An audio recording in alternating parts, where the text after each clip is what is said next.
What's up, everybody? Welcome to Tiger Cats Game Day on the Ticats Audio Network. My name is Courtney Stephen, joined as always by the son of McMaster, Mike Daly. Mike, Shout out, shout out. yeah, man, coming off that long bye week. I don't know if it was much deserved, but it was much needed. What are you feeling like as having a week off and then coming back into the fold? How do you feel after the bye week? I mean, I always felt good, but tell me, like, the hardest thing, especially in a situation like this where the Ticats are, trying to find a win and trying to figure out what's going on. That bye week isn't much rest. Maybe physically rest, sure, right? Go see your family, whatever it might be. Go play some golf, whatever you're doing. But your mind is not getting off this football, right? Especially Oh, when it's going the way it is. Like when we've been in this situation before, and you're on that bye week. What are you doing that entire week? What, like watching film? Oh my gosh, what's going on? man, you're definitely trying to get some work in because this is one of those situations. You go home for Christmas break, come back to the classroom, and the teacher rearranged the seating arrangement. You used to be sitting next to your friend, and now you're sitting next to somebody you don't even talk to. This is how it goes when an organization is looking for a spark. Sometimes there's changes, and there were a couple of changes over the last week or so since Edmonton came in and upset the Hamilton Tiger Cats. I don't know if you could call it an upset at this point because we've seen those two teams' paths diverge a little bit. But you know what? The bye week, it gave them a chance to reset, to recalibrate, and come out with a 0-0 mentality because that's what it's going to take for one of these two teams today to change the course, the trajectory of their season. We've got the 0-4 Ottawa Redblacks coming into Tim Hortons Field to take on the 0-4 Hamilton Tiger Cats at 5 p.m. Eastern. This is an Eastern Division battle in a season where the East has not been doing too hot at all. So we'll talk a little bit more about that. But before we get into the specifics and the stats, let's talk about the lineups. Now, both teams are having marquee players miss action today. And it's not just today. They're looking at long-term losses. Both Jeremiah Masoli and Simone Lawrence. Coincidentally, these guys came over to Hamilton in a trade together in 2013 from Edmonton. Two impact players. Neither of them will be suiting up today. Let's talk about, first of all, Simone Lawrence missing time. We made a lot of there was a lot of discussion about the chemistry that was built between that linebacking core with Jovan Santos Knox and Cameron Kelly. Simone Lawrence, they played over 20 games together in a row. That was a lot of chemistry that was able to be built between those three stars, those three playmakers. But now with Simone Lawrence out of the lineup, how does that affect Hamilton? Oh man, it's huge. And not to say, Kyle Wilson's going to step in. He's going to do a great job. He's a good player. He's been around for long enough that he understands what's going on. But when you lose a guy like Simone, you know what I mean, future Hall of Famer, the absolute backbone of the Ticats defense, it's tough, right? Because like you said, they've gotten such a good chemistry between the linebackers, Cam Kelly, Jovan Santos Knox, and now Simone, that when you lose a guy like that, it's just you feel comfortable playing again beside people that you just know what they're going to do in certain situations. The other thing about Simone, too, is, when you get younger guys to step into these positions, they'll do what the playbook says. They'll understand their assignment. They'll understand their role. But the thing that doesn't come out is what you call the vet savvy or the savvy that a player has, right? And, I mean, you and I have seen it with Simone.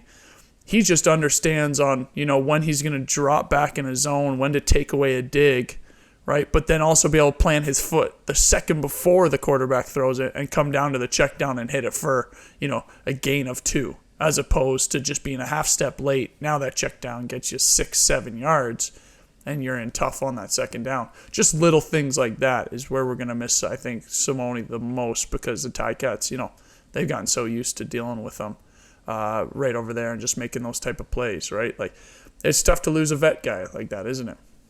Absolutely. And I know he'll be on the sidelines, he'll be in the locker room as it's a home game.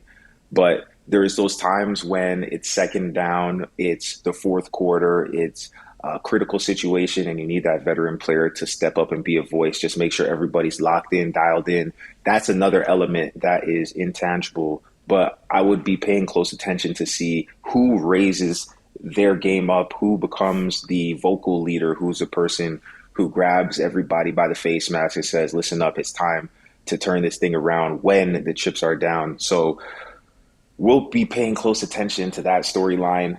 A few other shifts. We've got Don Jackson back in the backfield now. Don Jackson was a guy who last season, 2021, he was biding his time, waiting in the wings for an opportunity. When he finally got into the game, he was explosive. He was creating plays and he was moving the ball, scoring points. And that's the kind of spark that the Ticats need right now. The offense has been a little bit less than what you would hope for, to put it nicely. So anybody who can create a spark, help on second down, help in the red zone, help move the chains, I think that's going to be great for them, as well as Anthony Johnson, the big body receiver who's a little bit outside of the normal, typical Ticats speed receiver prototype that we've seen over the years. So him playing in the slot is going to be a nice big target for Dane Evans to throw the ball to.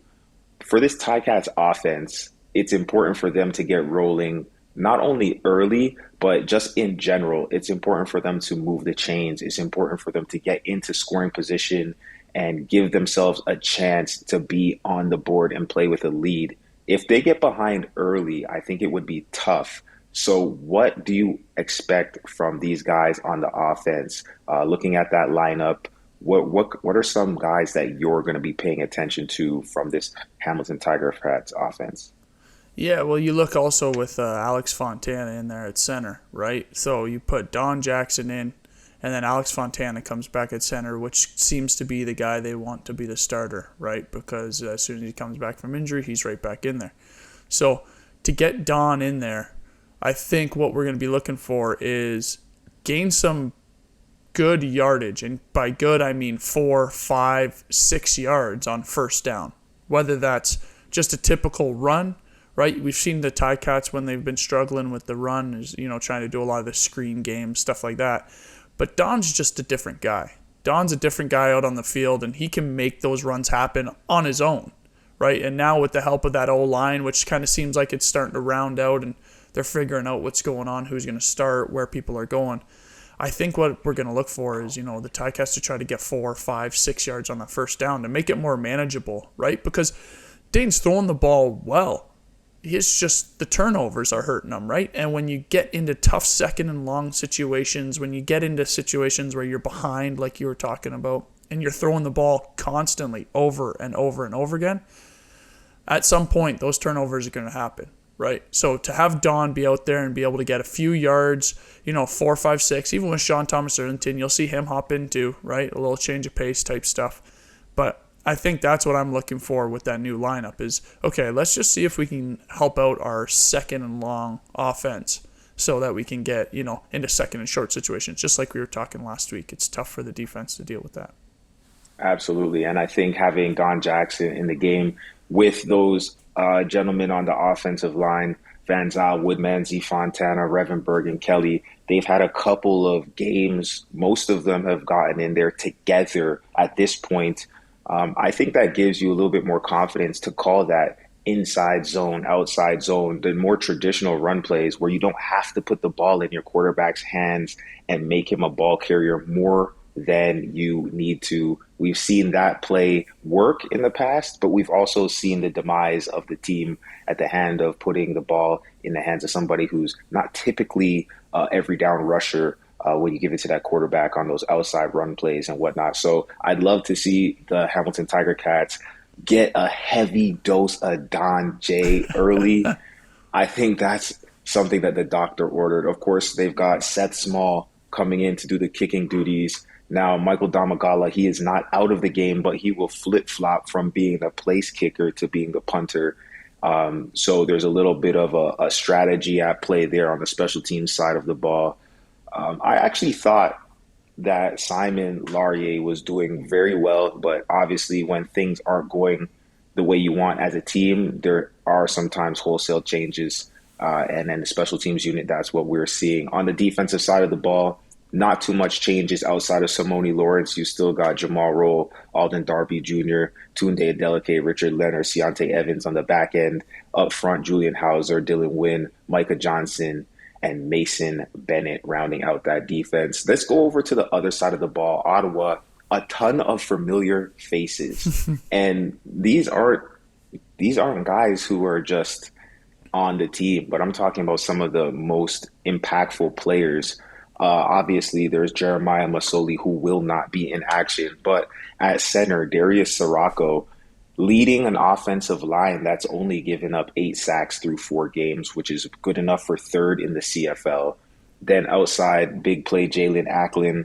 And of course, Lorenzo Malden the fourth, who was tearing things up as of late, causing havoc from the defensive line spot.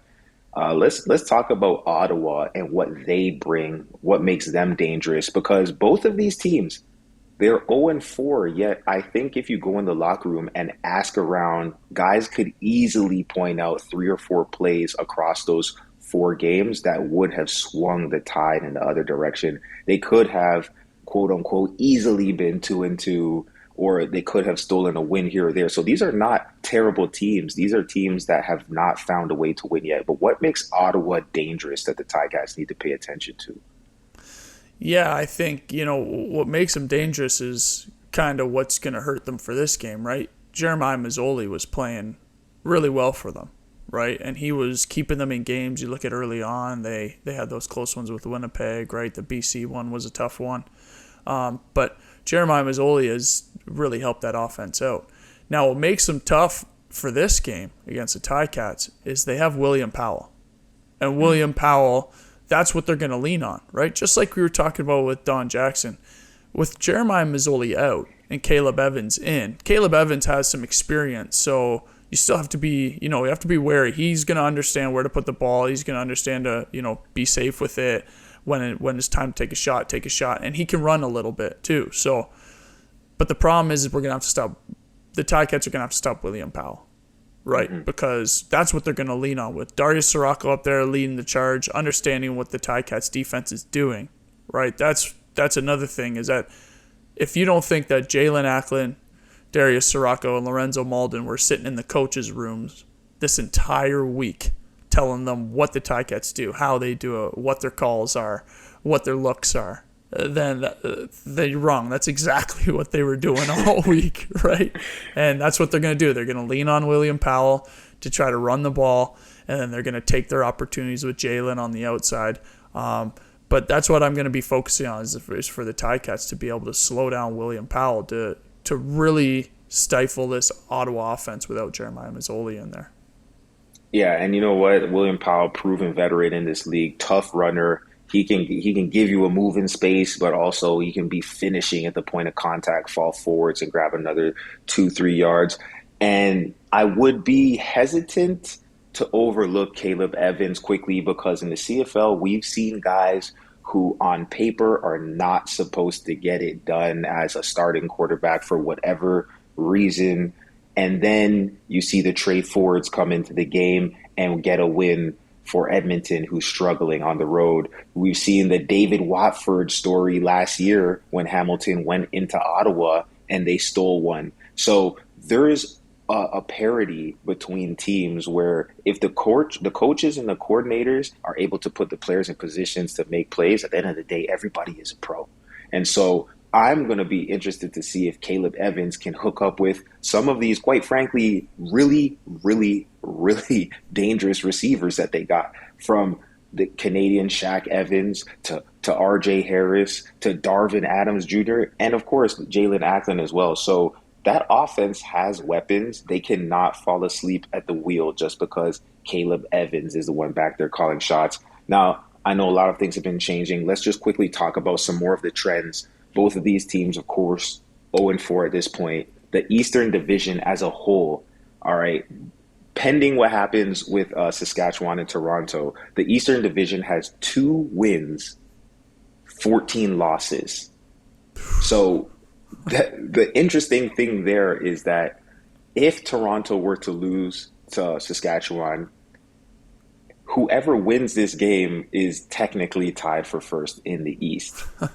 So this is a wonky season. The division battles are so important because where you place in the division is more important than where you rank in the league overall. This is probably looking like it might be a crossover season. So East versus East, big time importance. Most of these teams have played most of their games against the West. Hamilton has played Sask, Calgary, Winnipeg, Edmonton. Ottawa has had a doubleheader with Winnipeg, then BC and Sask. So this is the first division game for both teams. Talk about a little bit of your understanding of the crossover. For fans who are uninitiated, what is the crossover and why is it something that we're going to probably hear more about later as the season gets down the stretch, talking about getting into the playoffs? Yeah, so when one division is absolutely outperforming the other division, like we're looking at now with the West over the East, each team in the division, the first place team in each division will get a bye. Then the second place team will have a playoff game of the quarterfinals. But the third team in each division, that's where the crossover happens. So what they do is they take the best of record of or take the top four out of it. So first place in the West is out, first place in the East is out, second place in the East is out, second place in the West is out, and then they take all the teams, the remaining teams, and they see who has the best record, and those are the next two teams to make it in to play that quarterfinal. Regardless of which division they come through, from those remaining 5 teams, the next best 2 teams go to the playoffs. And so if both of those teams are from the West Division, they would be calling that a crossover, meaning there would be 4 West Division teams going to the playoffs and 2 East Division teams going to the playoffs. And that's potentially a scenario. It is still super early, but that is a scenario that looks like it could be playing out in 2022. And when you're in a division like the East, right, and you're not getting the wins that you're looking at, like the Ticats, like the Redblacks, pretty much everybody in the East. When you're not getting the wins that you're looking at, it gives you kind of a false sense of, hey, everything's kind of going to be okay, right? Because at the end of the day, the goal is to win the Grey Cup, right? So what this is, and you hear Coach O talk about all the time, is it's a growing opportunity. But what helps is when you're in a division like the East and you're able to get first place with 1 win, right? It just allows you to go through some of those growing pains a little bit more. So when you look at the team like the Ticats or like Ottawa, in that locker room court, as the players are sitting there saying, okay, we're losing all these games, but we're only 1 game out of first. Is that something that is a positive thing? Or is it still like, how are we losing these type of games? It doesn't matter what position we're in. We're not winning any games, and we're losing games constantly. Does that play into any players' heads, do you think, right now? Or is that just kind of like, hey, no, we're really close to first, guys. Come on, we just got to put it together and we'll be fine. I think the veteran players understand that you just have to get into the dance. And so it gives you a glimmer of hope. Because at the end of the day, the facts are the facts, and we've seen teams who, on paper, they're not supposed to win in every single sport there is, and they go out there and they get the job done when it's crunch time. And a lot can change between now and the end of the season. People can come back from injury. Other teams can make wholesale changes. You could be like Montreal and fire your coach and pretty much give up before you reach the halfway point. So I think, the season story is far from written, but it's interesting to start now playing out some of these storylines to see if these trends would continue. Talking about the trend that we currently have, 0-4 both teams, how we arrived here.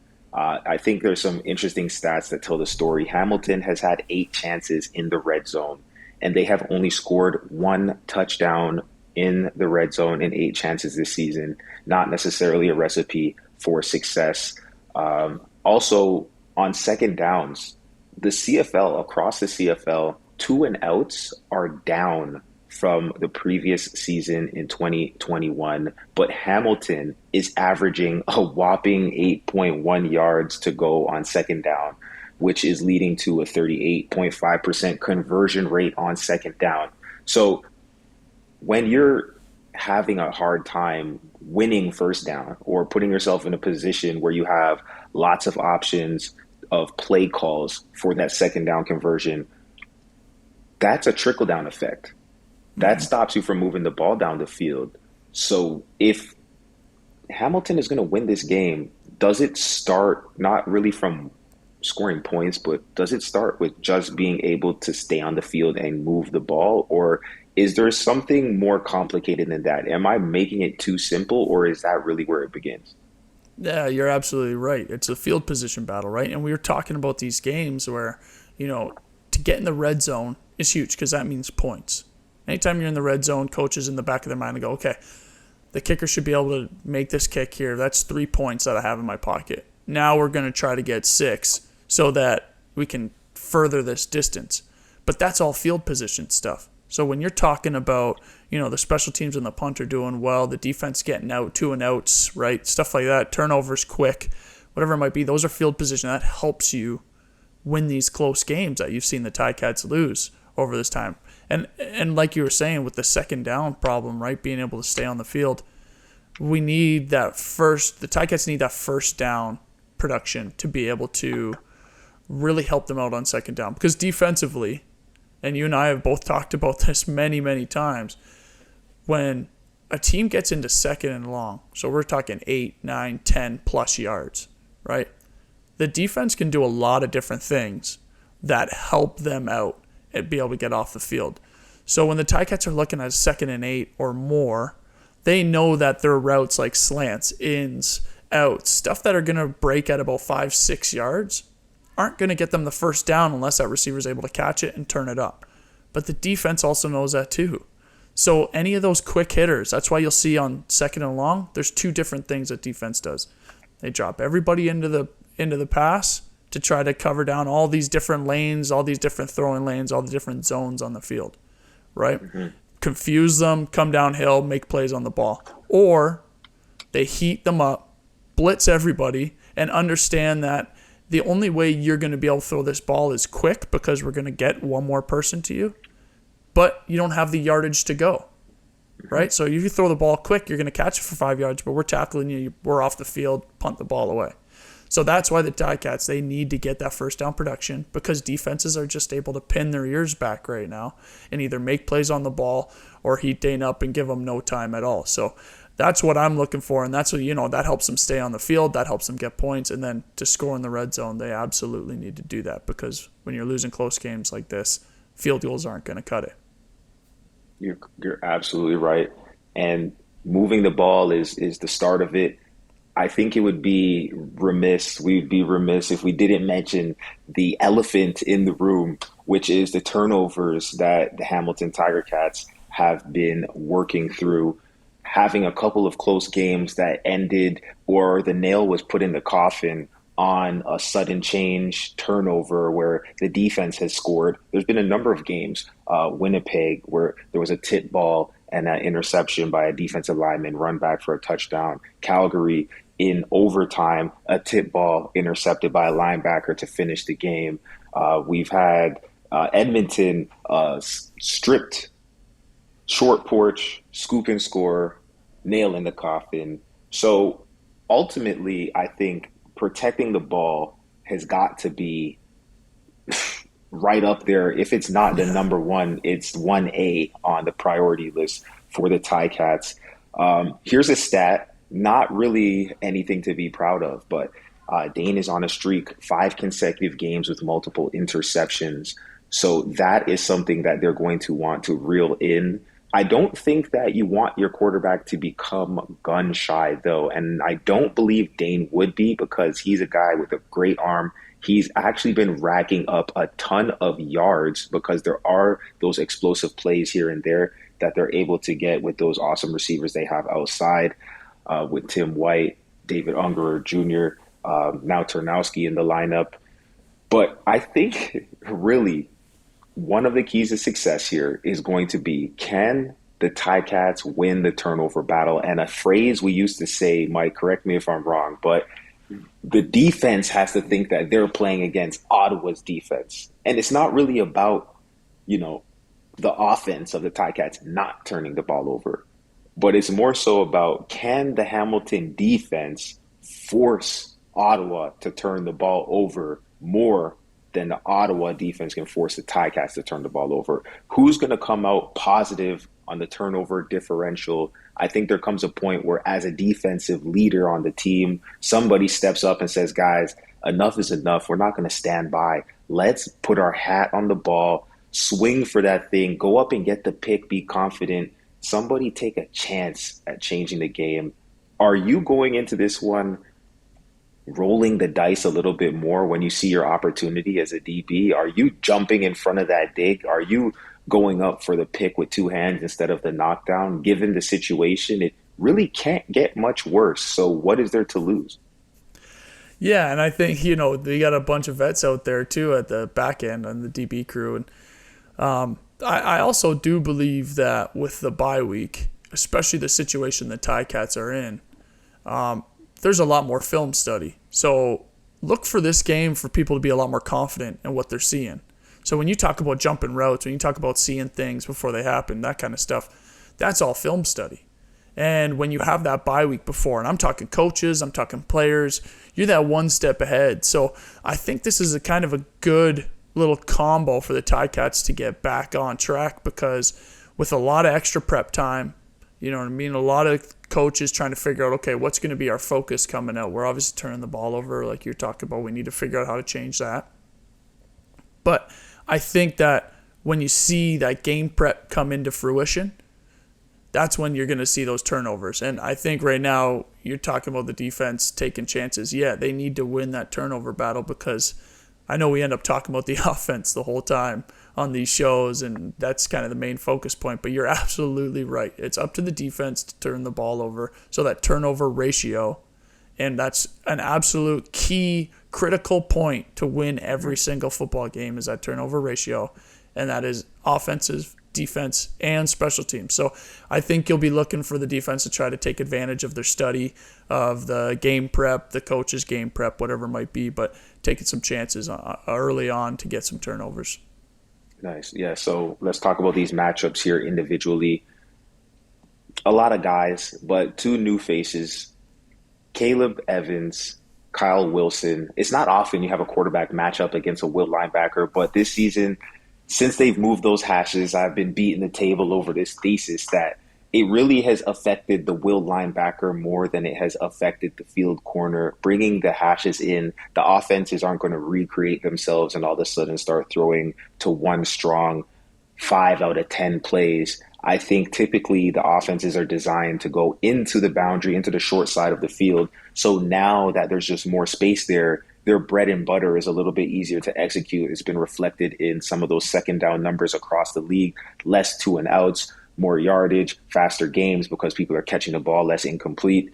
So I'm very interested to see this atypical matchup between the will linebacker and the quarterback, because will linebacker, you think, fit gaps, plug the run, match up with the running back.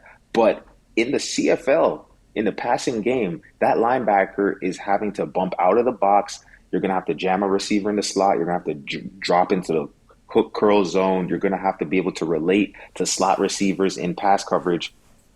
If Kyle Wilson is able to make an impact in the passing game, an interception, or maybe even just a pass rush and forcing some bad errant throws, I think that's where he shows up and makes a big impact. I want to see the will linebacker and their impact in the pass game. Am I way off base, or do you see the same thing? Because, the will linebacker is a different position in 2022 than it was in 2021. It's more like the Sam linebacker. But I want to hear your take on just the importance of those hashes moving and the impact that it's had on defenses across the league. Well, I mean, you look at the pass, like the will linebacker is always picked on. And by picked on, I mean, it's an easy throw for the quarterback to go to the weak side.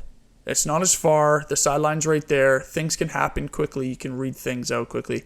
And it's generally where you look at offenses where they're putting their best receivers, right? At that X spot, at that W spot, that's where they're putting their best receivers. So it's just typical for them to look that side to the weak side. But now, when you move those hashes in, it added 4 yards out there. So which is you're a already lot.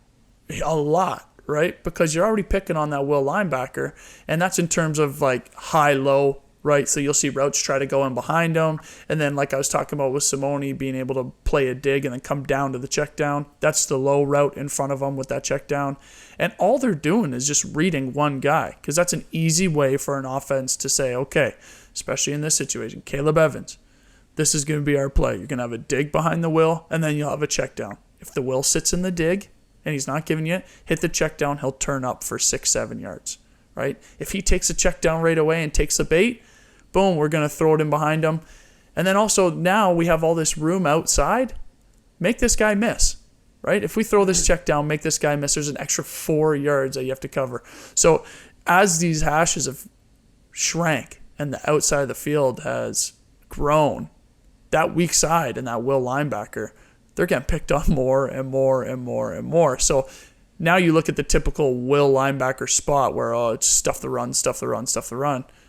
Well, no, they better be able to move around in space. And Kyle Wilson can do that. Kyle Wilson's good at that. He can move around really well. You'll never be able to replace Simone Lawrence, but Kyle, I think, is going to do a good job. But the one matchup also, if we're going to stick with that boundary side that I'm looking forward to, and this is just, personally, because I'm a DB, and that's kind of what I watch when I'm watching the games is DB receiver matchup.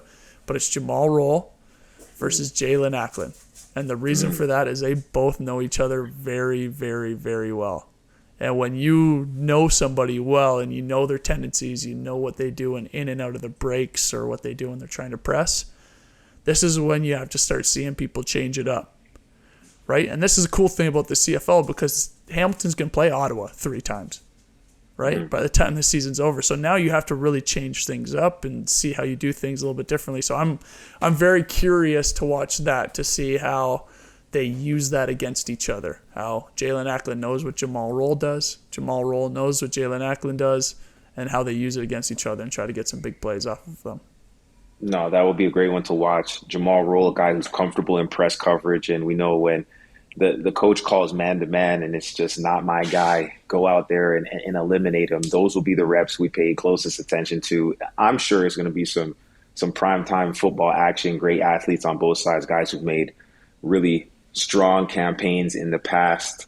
So wrapping up, let's talk about the storylines we're really paying close attention to. What are some of the main things people what's the X factors in this game? What are some of the things that are really going to determine who walks away from this 0-5 and is trying to pick up the pieces versus the team that can get a spark and get some momentum heading in to this midway stretch of the year? Yeah, I think if you look at the Ticats, number one, when you're watching this game is let's see how well they do on first down. We've talked about it all show, but that is the absolute number one key to this, to give, like you said, let them stay on the field for longer, right? Give them shots to get the ball downfield. Give Don time to get into a groove, into a swing of things, right? Keep that defensive Ottawa on the field, right? I think Ottawa's missing 3 of their DBs, Abdul Kane, Wanshadrick Hunter, and Patrick Levels, right? So let's put pressure on that Ottawa defense by keeping them out there, right? So I think that's what we're going to be looking for. That's what I'm looking for, to try to take some of this turnover stuff that's happening for the Ticats off of the table by handing the ball off, secure that ball, get 5-6 yards, and then you can just open the playbook up to whatever you want at that point. Keep running the ball, quick game, take a shot downfield, whatever it might be. But that's what I'm focusing on. That's my storyline for sure. How about yours? From my side, I'm definitely paying attention to the Ticats defense to see if they can force the issue, if they can create turnovers, if they could be the spark.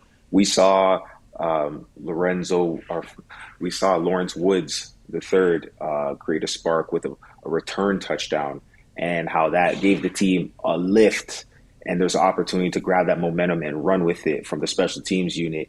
I think they didn't carry through, and they obviously didn't finish with a W, but that gives you a great chance to win. Now, on the defensive side, the same thing, a sack fumble, an interception, or maybe even just a big hit that can lift the team and get everybody some momentum. I'm looking for them to create some of those high impact plays because ultimately somebody has to put their flag in the ground and say, this is where the buck stops. This is the time, the turning point in the year where we decided that we were going to be a winning team. And I think that starts on the defense because what they say, they've been saying it for generations, but offense sells tickets. Defense really what wins games in pro football. So those will be the things to watch. You know what, Mike? I feel like we've run the gambit on this one.